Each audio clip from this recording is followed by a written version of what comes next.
नमो भगवते वासुदेवाय नमः। राधे राधे सभी को। आज हम पढ़ने जा रहे हैं कार्तिक मास की कथा। आज हम पढ़ेंगे 5वां अध्याय। हमारे 4 अध्याय हो चुके हैं। आज हम 5वें अध्याय का अध्ययन करेंगे। तो आइए सुनते हैं। पृथु बोले, मुनि, तुमने कार्तिक मास का महत्व का वर्णन किया है। अब इस महीने के स्नान की विधि और नियम भी कहिए।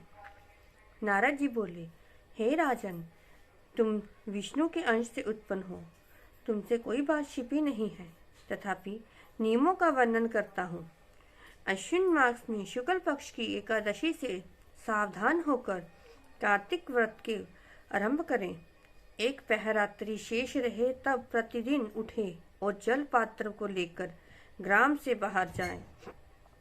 जनेऊ को कामन पर चढ़ाकर उत्तर को मुख करके भूमि पर त्रिशूल बिछाए और सिर को कपड़ों से ढककर मुख को बंद कर थूकना और श्वास लेना बंद करके मल मूत्र त्याग कर जो रात्रि हो दक्षिण को मुख करके जो मूल मंत्र विसर्जन करे। पेट की शुद्धि और दातुन मंजन द्वारा मुख शुद्ध नहीं करते उनके मंत्र फलदायक नहीं होते, इसलिए दातुन करना अति उपयुक्त है। दातुन लाते समय वृक्ष से कहिए कि हे बृहस्पति, हमको आयु, बल, यश, तेज, संतान, द्रव्य, वेद पाठ की शक्ति बुद्धि दे। इस धारणा को देखकर गूगल आदि किसी धुतिया वृक्ष की बाहर उगल लंबी दातुन लाए। व्रत के दिन ऐसा ना करे।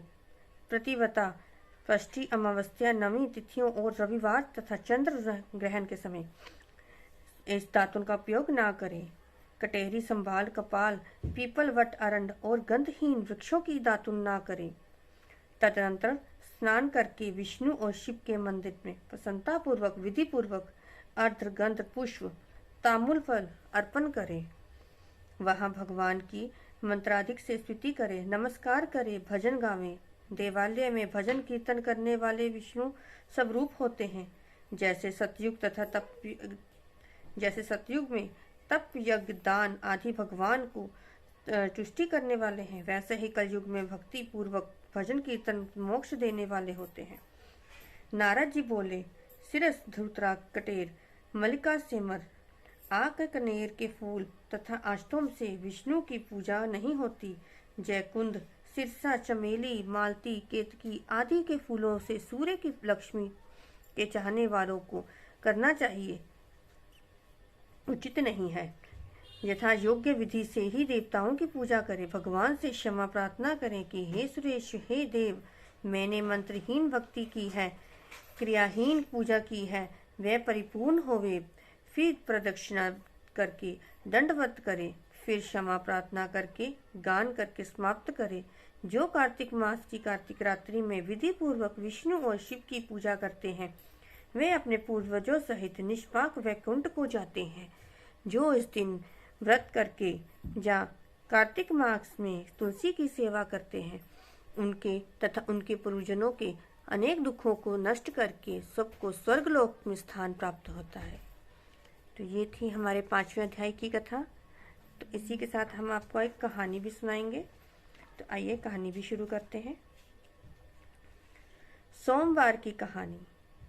एक बार भगवान शंकर कैलाश पर्वत पर भ्रमण कर रहे थे। पार्वती जी बोली, मैं भी साथ चलूंगी। भगवान शंकर बोले, हे पार्वती, तुम मत चलो, यह भूख प्यास लगेगी। पार्वती जी बोली, नहीं नाथ, मैं साथ ही चलूंगी। चलते चलते रास्ते में पार्वती जी बोली, हे महाराज, मुझे भूख लगी है, मुझे तो खीर खांड के भोजन चाहिए। भगवान बोले, पार्वती तुम मत चलो, मैंने तुम्हें पहले ही कहा था, मगर तुम नहीं मानी। यह चलते चलते एक साहूकार के घर आ गए। साहूकारनी बोली, महाराज क्या चाहिए? भगवान शंकर बोले, पार्वती को खीर खांड के भोजन चाहिए। शंकर भगवान की बात सुनकर साहूकारनी ने मना कर दिया। इतना सुन शंकर और पार्वती आगे चले गए। रास्ते में एक बुढ़िया मिली। वह बोली, आओ महाराज बैठो। भगवान बोले, पार्वती को खीर खांड के भोजन चाहिए। बुढ़िया लोटा लेकर चल दी। भगवान बोले, बुढ़िया तुम कहाँ चल दी? तब बुढ़िया बोली, दूध चावल खांड ले आऊं। महादेव बुढ़िया से बोले, जाओ घर में देखो। बुढ़िया घर के अंदर गई, आश्चर्यचकित रह गई। दूध से भरी बाल्टी मिली, चावलों से भरी परात मिली, खार की बोरी रखी हुई है। बुढ़िया ने बड़ा भोगना भर के खीर बना दी और महादेव पार्वती को प्रेम पूर्वक भोजन कराया। तत्पश्चात बुढ़िया महादेव से बोली, इतनी सारी खीर का मैं क्या करूंगी?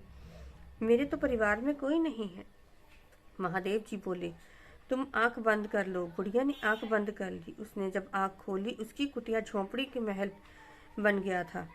यह चमत्कार देख बुढ़िया बहुत प्रसन्न हुई। अब बुढ़िया कटोरा भर भर खीर सबको बांटने लगी। यह देख साहूकारनी बुढ़िया से बोली, तेरे यहाँ खीर कहाँ से आ गई? वह बोली, मेरे यहाँ महादेव पार्वती जी आए थे, उनके बाद ही सारी साहूकार की दरिद्र हो गई। बुढ़िया धनवान हो गई। जैसे बुढ़िया को आई है वैसे ही सबको आना। जैसे बुढ़िया की आपने प्रार्थना स्वीकार कर उसके निष्पाप भाव को देखकर उसकी मनोकामना पूर्ण की है प्रभु, उसी प्रकार से सबकी मनोकामनाएं पूर्ण करना। और कार्तिक मास में जो कोई भी श्रद्धा भाव से तुलसी जी की सेवा अर्चना कर रहा हो उसको मनवांछित फल देना। ओम नमो भगवते वासुदेवाय नमः।